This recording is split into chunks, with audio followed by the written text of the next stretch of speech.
En 555, deux moines rapportèrent au péril de leur vie les premières graines de verre à soie en Europe. Ils les avaient dissimulées dans leurs bâtons de pèlerin. La sériciculture se développe dans les Cévennes au XIIIe siècle. La guerre de Cent Ans porte un coup très sévère à cet essor. Il faut signaler qu'à cette époque, on ne donne que des feuilles de mûrier noir au verre, entraînant un rendement minimum et une qualité inférieure. La reprise vient au XVIe siècle, avec l'introduction par Olivier de Serres du mûrier blanc dont toutes les feuilles sont comestibles.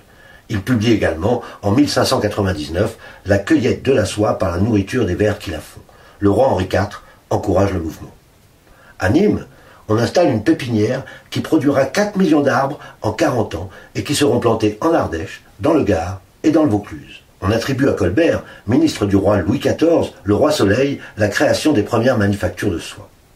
À l'époque, on dépend de l'Italie, qui a une forte technologie. Ainsi, en 1670, il fait appel aux compétences italiennes pour construire les premiers moulins ronds.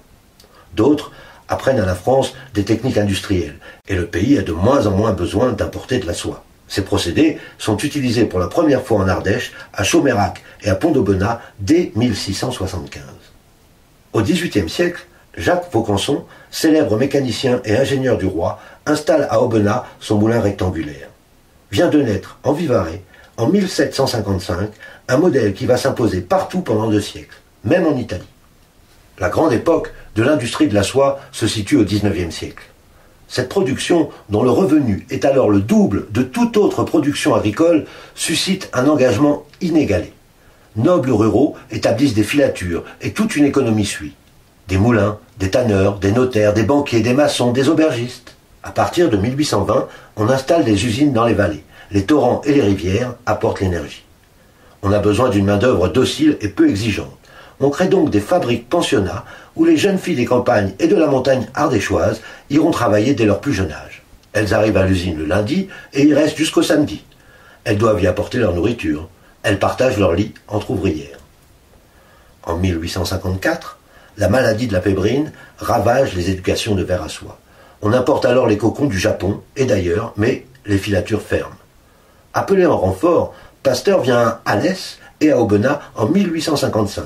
Et après 10 ans de recherche, il préconise le tri des graines par microscope pour éradiquer la maladie. Mais c'est trop tard. L'ouverture du canal de Suez en 1869 permet à nouveau d'importer de la soie à bas prix.